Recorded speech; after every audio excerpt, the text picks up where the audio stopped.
Guys, books education YouTube channel में आपका स्वागत है। आज की इस वीडियो में कक्षा 12वीं हिंदी अभिव्यक्ति और माध्यम इसके पाठ 4 पत्र कार्य लेखन के विभिन्न रूप और लेखन प्रक्रिया, इससे संबंधित आपके पेपर में जो 2 नंबर और 3 नंबर के प्रश्न आएंगे उन प्रश्नों पर हम चर्चा करेंगे।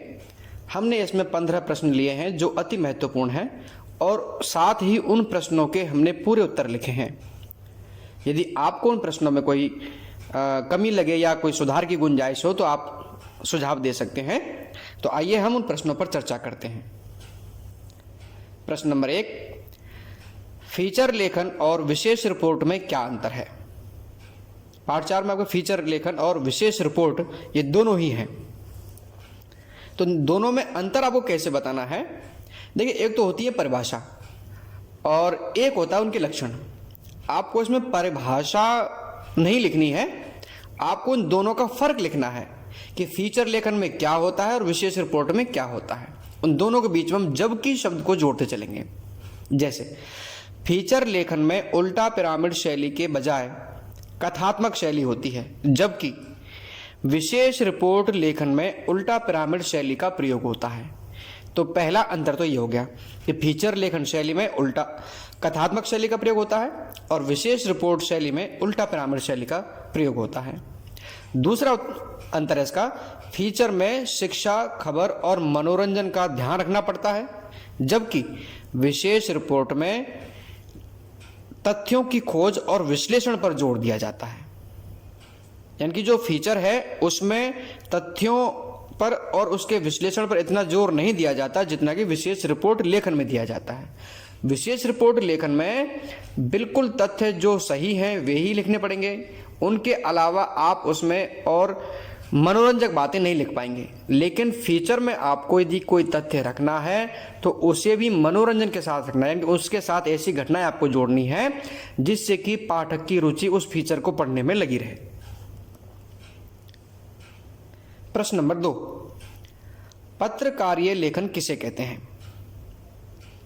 उत्तर है, अब देखो, पत्र कार्य लेखन का मतलब होता है कि चाहे वो किसी भी माध्यम के लिए हो, चाहे वो टीवी, रेडियो, प्रिंट माध्यम या इंटरनेट माध्यम, किसी के लिए भी लिखना है, यानी उनमें जो समाचार आते हैं उसको हम पत्रकारिता बोलते हैं। अब उसके यानी कि हर माध्यम के लिए पहले समाचार लिखना पड़ता है, तो उसी को यहां पर पत्रकारिता लेखन कहा गया है। तो पत्रकारिता लेखन, इसकी परिभाषा क्या होगी? अखबार या अन्य समाचार माध्यमों में काम करने वाले पत्रकार अपने पाठकों, दर्शकों और श्रोताओं तक सूचना पहुंचाने के लिए विभिन्न रूपों का प्रयोग करते हैं, इसे पत्रकारिता लेखन कहते हैं। विभिन्न रूपों शब्द का हमने प्रयोग क्यों किया है? क्योंकि पत्रकारिता लेखन में फीचर भी आता है, स्तंभ लेखन भी आता है, समाचार, सूचना समाचार भी आते हैं। ये सब उस पत्रकारिता लेखन के अंतर्गत ही आते हैं। यानी जितने समाचारों से, जितने प्रकार की खबरों से समाचार पत्र भरा रहता है वो सब कुछ पत्रकारिता लेखन है, साधारण सी भाषा में। ये परिभाषाएं और ये जो 2-3 लाइन के जो उत्तर हैं ये आपको याद करने पड़ेंगे। आप इन प्रश्नों को और उत्तरों को अपनी कॉपी में नोट कर लें और बार बार इनको दोहराएं और लिख करके देखें। प्रश्न नंबर 3, अच्छे लेखन के लिए किन किन बातों का ध्यान रखना आवश्यक है? अच्छे लेखन के लिए, अब यहां पर जो अच्छे लेखन की बात हो रही है वो किसी निबंध लेखन की या पत्र लेखन की बात नहीं हो रही है, ये पत्रकारिता के संदर्भ में ही है। यानी पत्रकारिता के लिए जब हम कुछ लिखें तो उस अच्छे लिखने के लिए किन किन बातों का ध्यान रखना जरूरी होता है। अच्छे लेखन के लिए निम्नलिखित बातों का ध्यान रखना आवश्यक है। नंबर 1, वाक्य छोटे हों, वाक्य की संरचना सरल हो। यानी कि पत्रकारिता में जब हम कोई खबर लिखते हैं या कोई लेख लिखते हैं या कोई टिप्पणी लिखते हैं तो उसमें छोटे वाक्य और सरल हों। ऐसा ना हो कि जो पाठक है वो उन वाक्य का अर्थ समझने में ही समय लगा दे। ज़्यादा समय लगेगा तो उसको उसमें रुचि नहीं होगी और वो अखबार को पढ़ेगा नहीं। इसलिए वाक्य छोटे हों और वाक्य की संरचना सरल हो। नंबर 2, आम बोलचाल की भाषा और शब्दों का इस्तेमाल होना चाहिए। यानी कि जो जन प्रचलित भाषा है उसका प्रयोग होना चाहिए। जैसे हिंदी क्षेत्र में यदि कोई अखबार जाता है तो उसमें जो रिपोर्ट लिखनी है, जो खबर लिखनी है या कोई लेख आलेख लिखना है, तो उसमें उसी भाषा का प्रयोग होना चाहिए जिस भाषा को उस क्षेत्र में रहने वाले लोग समझते हैं। तो इसमें आम बोलचाल की भाषा और शब्दों का इस्तेमाल होना चाहिए। नंबर 3, अच्छा लिखने के लिए अच्छा पढ़ना भी पड़ता है, इसलिए जाने माने लेखकों की रचना पढ़ते रहना चाहिए। इसमें जो है ये गलत आ गया है। तो जाने माने लेखकों की रचनाएं पढ़ते रहना चाहिए और जो अखबार हैं उनमें संपादक किए जाते हैं उनको भी पढ़ते रहना चाहिए, जिससे कि जब आप कभी लिखें तो उसमें आपको उनसे मदद मिले।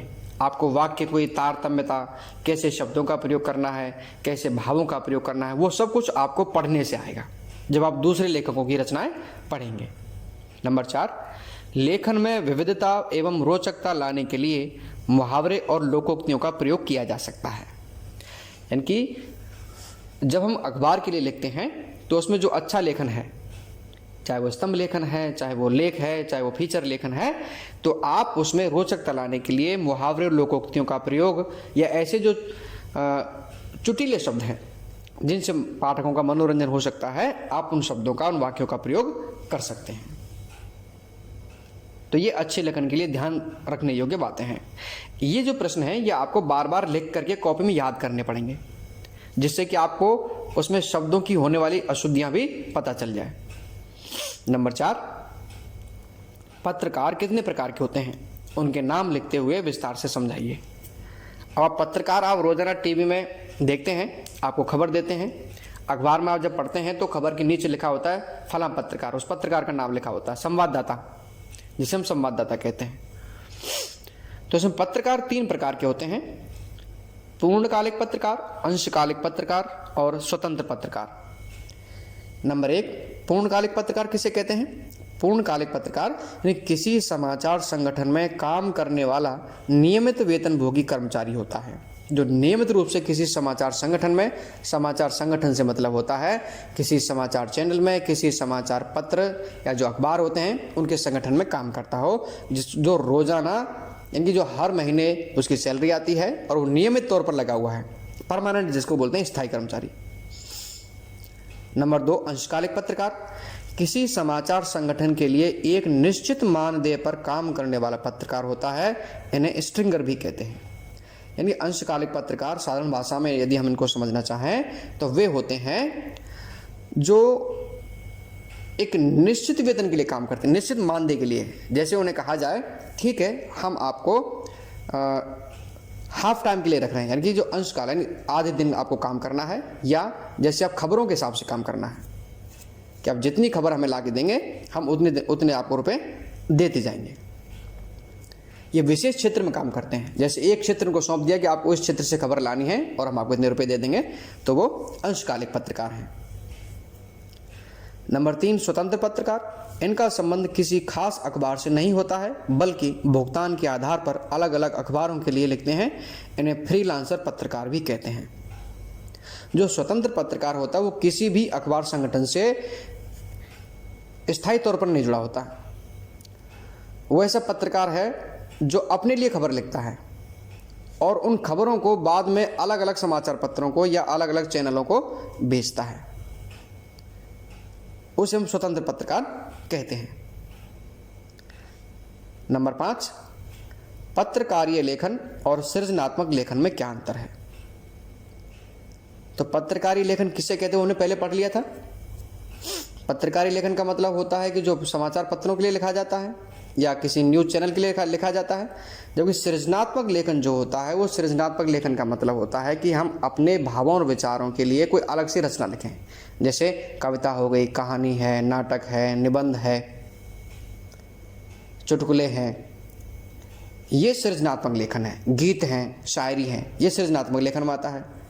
तो इन दोनों में अंतर आप समझ गए होंगे कि अखबार में जब हम कोई चीज़ पढ़ते हैं तो वो ऐसी चीज़ तो है नहीं जो हम कहानियों में पढ़ते हैं, वो उनसे अलग होती है। तो उसी अंतर को आपको यहाँ बताना है। नंबर 1, पत्रकारीय लेखन तथ्यों पर आधारित होता है। तथ्यों का मतलब है कि जो सही खबरें होती हैं उन पर आधारित होता है, जबकि सृजनात्मक लेखन में कल्पना की अधिकता होती है। जो कहानी, नाटक, निबंध, पत्र जो होते हैं, निबंध और जो कविताएं होती हैं उसमें कल्पना अधिक होती है। भले उसमें तो पूरी की पूरी रचना भी कल्पना पर आधारित होती है, यानी कि उसमें एक भी घटना सही नहीं हो ऐसी भी रचनाएं हो सकती हैं। कवि या जो लेखक है वो अपने दिमाग से ही कल्पना करके पूरी की पूरी कहानी लिख देता है जिसमें एक भी पात्र सच नहीं है। इसलिए पत्रकारी लेखन और सृजनात्मक लेखन में मुख्य अंतर होता है कि जो पत्रकारी लेखन है वो बिल्कुल तथ्य और सच पर आधारित होता है, जबकि जो सृजनात्मक लेखन है वो कल्पना पर आधारित होता है। उसमें सच हो सकता है लेकिन उसमें कल्पना अधिक रहती है। नंबर 2, पत्रकारीय लेखन अनिवार्य रूप से तात्कालिक और पाठकों की रुचियों को ध्यान में रखकर लिखा जाता है, जबकि सृजनात्मक लेखन में तात्कालिक अथवा नवीन कथा भी हो सकती है। कहने का मतलब है कि जो पत्रकारी लेखन है वो पिछले दिन या पिछले 1-2 दिन में जो घटी सूचना है, जो घटना है, जो ऐसी है जिसे लोग जानने के लिए उत्सुक हैं, तो वो तत्काल रूप से पाठकों तक पहुंचाई जाती है। आप टीवी पर, अखबार में देखते हैं कि रोजाना उसमें नई घटनाएं आती हैं। यदि 1-2 साल पुरानी घटना को उसी रूप में वो लिखेंगे तो उसको कोई पढ़ने वाला रुचि नहीं लेगा। लेकिन जो सृजनात्मक लेखन है, चाहे वो कहानी है, नाटक है, कविता है, उसमें जो यदि कोई घटना ले रहा है तो वो हो सकता है इतिहास की घटना भी ले ले। रामायण पर आज भी कविताएं लिखी जाती हैं, महाभारत में आज भी कहानियाँ, कविताएं लिखी जाती हैं, नाटक लिखे जाते हैं। तो उसमें कथावस्तु कितनी ही पुरानी हो सकती है और कितनी भी नई भी हो सकती है, और कल्पना वाली तो हो ही सकती है। इसलिए इसमें यह अंतर भी इसमें मुख्य होता है। नंबर 3 है, पत्रकारीय लेखन में भाषा शैली आम बोलचाल की होती है, जबकि सृजनात्मक लेखन में अलंकारिक और कठिन शब्दावली हो सकती है। जो पत्रकारी लेखन होता है, मैंने आपको पहले ही बताया था कि इसमें आम बोलचाल का प्रयोग होता है, यानी कि जिस भाषा को आसानी से पाठक समझ सके, सुनकर समझ सके, उस भाषा शैली का प्रयोग होता है। लेकिन जो कविता, कहानी, नाटक लिखते हैं उसमें कठिन शब्दों का प्रयोग किया जा सकता है, क्योंकि पढ़ते समय वो शब्दकोश देख भी सकता है, किसी दूसरे से भी पूछ सकता है, क्योंकि वो उसके लिए स्थायी रूप से रहता है। तो ये इसमें मुख्य अंतर है। नंबर 6, समाचार किसे कहते हैं, समाचार कैसे लिखा जाता है। तो जो आप अखबार में या टेलीविज़न में जो समाचार सुनते और पढ़ते हैं वो क्या होता है, परिभाषा है इसकी, वह अनोखी या असाधारण घटना की अविलंब सूचना जिसे लोग पहले से न जानते हों लेकिन तुरंत जानने की अधिक से अधिक लोगों की रुचि हो, समाचार कहलाती है। यहाँ पर अनोखी और असाधारण घटना का जिक्र है, और वो भी अविलंब सूचना। अविलंब का मतलब बिना देरी किए। आप देखेंगे कि आपके मोबाइल पर इंटरनेट के माध्यम से तुरंत खबरें आती रहती हैं। अविलंब का मतलब बिना देरी की खबरें आपके पास आ जाती हैं। वो खबर बनकर के आपके पास बिना देरी की आती है, इसलिए वो समाचार है। यदि आज भर्तियां निकली हैं और उन भर्तियों की सूचना उनकी तारीख निकल जाने के बाद आपके पास पहुंचती है तो वो फिर खबर नहीं है, वो समाचार नहीं है। यदि आज भर्तियां निकली तो आज ही या कल में आपके पास सूचना पहुंच जाए, इसका मतलब है कि वो सूचना है, समाचार है। समाचार प्राय संवाददाता द्वारा लिखा जाता है। यह प्राय उल्टा पिरामिड शैली में लिखे जाते हैं। इसमें 6 ककारों के आधार पर खबर को आकर्षक और स्पष्ट ढंग से लिखा जाता है। तो समाचार को इस तरह से लिखा जाता है। संवाददाता समाचार यानी कि जो सूचना है इकट्ठी करके लाता है, फिर उनको उल्टा पिरामिड शैली के हिसाब से उनको जमाता है कि कौन सी खबर का कौन सा हिस्सा पहले आएगा और कौन सा हिस्सा बाद में आएगा। और 6 ककार होते हैं जिनके आधार पर खबर को पुष्ट किया जाता है, उसको ठीक तरह से व्यवस्थित करके लिखा जाता है। प्रश्न नंबर 7, संवाददाता किसे कहते हैं, इनका क्या कार्य होता है, इनके लिए उपयोगी बैसाखियों को समझाइए। संवाददाता यानी कि जो पत्रकार होता है, तो समाचार को संकलित करने या लिखने वाले को संवाददाता कहा जाता है। जो सूचना को लिखता है, कहीं से इकट्ठी करके लाता है, उसको संवाददाता कहते हैं। इनका कार्य स्थानीय या संबंधित क्षेत्र की सूचना को ठीक ढंग से समाचार माध्यम में प्रस्तुत करने, छपने के लिए सूचनाएं भेजना होता है। संवाददाता का जो मुख्य कार्य वो क्या है कि एक जगह से सूचना इकट्ठी करके ठीक तरह से व्यवस्थित करके छपने के लिए भेजना, ये इनका मुख्य कार्य होता है। और किसी भी संवाददाता के लिए इनके उसमें जो अलग प्रश्न जुड़ा हुआ है, उपयोगी बैसाखियाँ, उनको समझाना है। तो किसी भी संवाददाता के लिए सच्चाई और संतुलन रूपी 2 बैसाखियों का सहारा लेना पड़ता है। सच्चाई और संतुलन, क्योंकि सच्चाई पर ही विश्वसनीयता टिकी है और घटना, बयान और तथ्यों में संतुलन के बिना कोई सूचना समाचार नहीं हो सकती। तो हर संवाददाता को इन दो चीज़ों का ध्यान रखना पड़ता है कि उसके द्वारा जो सूचना दी जा रही है वो सच हो और संतुलित हो, यानी ऐसा ना हो कहीं कि जिन लोगों के बयान दिखाए जा रहे हैं वो कुछ और हैं और आप घटना किसी दूसरी का जिक्र कर रहे हैं या उस घटना को तोड़ मरोड़ करके पेश कर रहे हैं, तो वो खबर नहीं होगी। यदि खबर आप उसको छाप भी दोगे, दिखा भी दोगे, तो भी लोग उससे भ्रमित होंगे, जो वास्तव में समाचार नहीं होगा। प्रश्न नंबर 8, समाचार लेखन की उल्टा पिरामिड शैली को समझाइए। उल्टा पिरामिड शैली यानी कि एक सीधा पिरामिड होता है, एक उल्टा पिरामिड होता है, एक कथात्मक शैली होती है। तो सीधे पिरामिड को उल्टा कर दें तो उल्टा हो जाएगा, तो पत्रकारिता में उसको हम क्या कहेंगे, कैसे कहेंगे? तो अखबारों में प्रकाशित अधिकांश समाचार एक खास शैली में लिखे जाते हैं। यह शैली उल्टा पिरामिड शैली होती है। इसे इन्वर्टेड पिरामिड शैली के नाम से भी जाना जाता है। यह शैली कथा लेखन की शैली के ठीक उल्टी है। इसमें खबर का मुख्य भाग सबसे पहले लिखा जाता है, जिसे इंट्रो या मुखड़ा कहते हैं। इसके बाद खबर को कई पंक्तियों में विस्तार किया जाता है, इसे बॉडी कहते हैं। और अंत में खबर का क्लाइमैक्स यानी कि महत्वपूर्ण तथ्य लिखे जाते हैं, जिसे समापन कहते हैं। तो ये उल्टा पिरामिड शैली है, जिसमें खबर के मुख्य भाग को हम सबसे पहले लिख देते हैं और जो निष्कर्ष है, जो महत्वपूर्ण तथ्य हैं, उनको हम सबसे बाद में लिखते हैं। प्रश्न नंबर 9, पत्रकारिता में ककारों की संख्या कितनी है? समाचार लेखन में इनका प्रयोग कैसे किया जाता है? उत्तर, किसी समाचार को लिखते हुए मुख्यतः 6 सवालों का जवाब देने की कोशिश करते हैं। क्या, किसके या कौन, कहाँ, कब, क्यों और कैसे। ये 6 ककार होते हैं। इन्हीं को 6 ककार कहा जाता है। याद रख लें इनको, क्या, किसके या कौन, कहाँ, कब, क्यों और कैसे। ये 6 ककार हैं। समाचार के मुखड़े यानी इंट्रो यानी पहले पैराग्राफ में 3 या 4 ककारों को आधार बनाकर खबर लिखी जाती है। क्या, कौन, कब और कहाँ, ये 4 जो ककार होते हैं, ये पहली 3-4 पंक्तियों में होते हैं। इसके बाद समाचार की बॉडी में और समापन के पहले बाकी 2 ककारों कैसे और क्यों का जवाब दिया जाता है। इस तरह 6 ककारों के आधार पर समाचार तैयार होता है।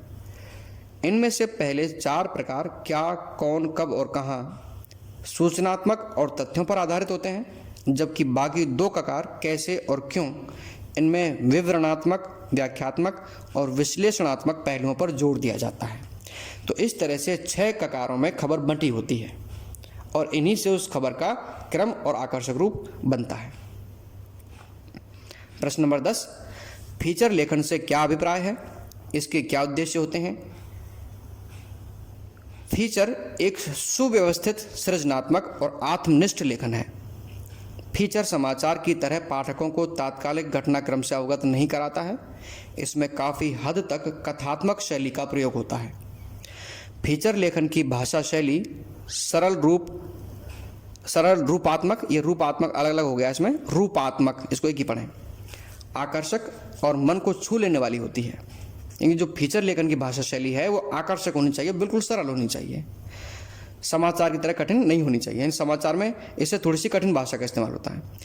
फीचर में समाचार की तरह कोई अधिकतम शब्द सीमा नहीं होती है और यह आमतौर पर समाचार रिपोर्ट से बड़े होते हैं।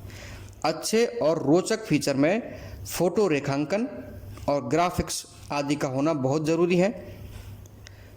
फीचर का विषय कुछ भी हो सकता है। ये टीचर मिस्टेक से प्रिंट हो गया है, तो इसको फीचर पढ़ें। फीचर का विषय कुछ भी हो सकता है। हल्के फुल्के विषयों से लेकर गंभीर विषयों और मुद्दों पर भी फीचर लिखा जा सकता है। फीचर लेखन का उद्देश्य पाठकों को सूचना देने, शिक्षित करने के साथ ही मुख्य रूप से मनोरंजन करना होता है। तो इससे पहले जब प्रश्न आया था फीचर लेखन का, उसमें भी हमने आपको बताया था कि इसमें जो खबरें हैं वो मनोरंजन के साथ प्रस्तुत की जाती हैं और उसमें जो लेखक है वो अपने विचार भी जोड़ता है, कल्पना भी जोड़ता है और तथ्यों को भी जोड़ता है। प्रश्न नंबर 11, फीचर लेखन और समाचार लेखन में अंतर स्पष्ट कीजिए।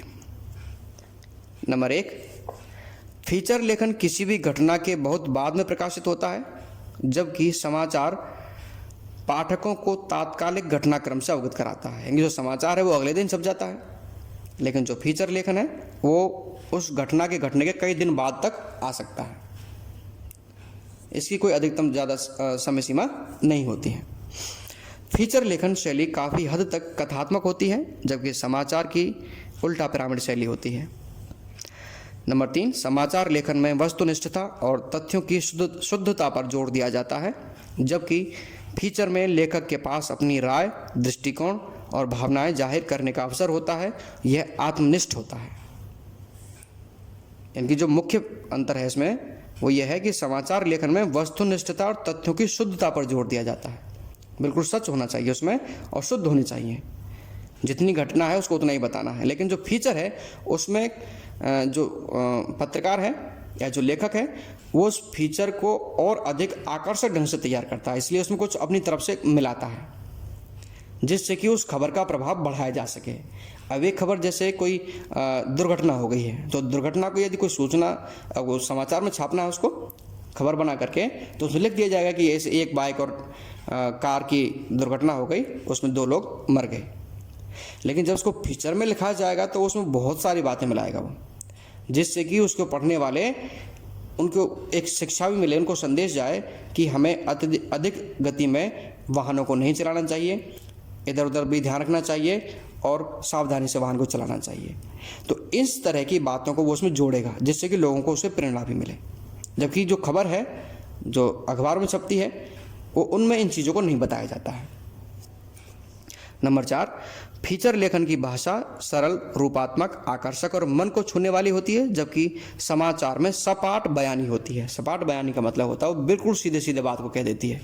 उसमें ये नहीं ध्यान रखा जाता कि किसी को बुरा लगेगा या अच्छा लगेगा, लेकिन फीचर में इस बात का पूरा ध्यान रखा जाता है कि जो सूचना या जो खबर दी जा रही है, जिसको लिखा जा रहा है फीचर के रूप में, वो खबर पाठक को अच्छी लगे।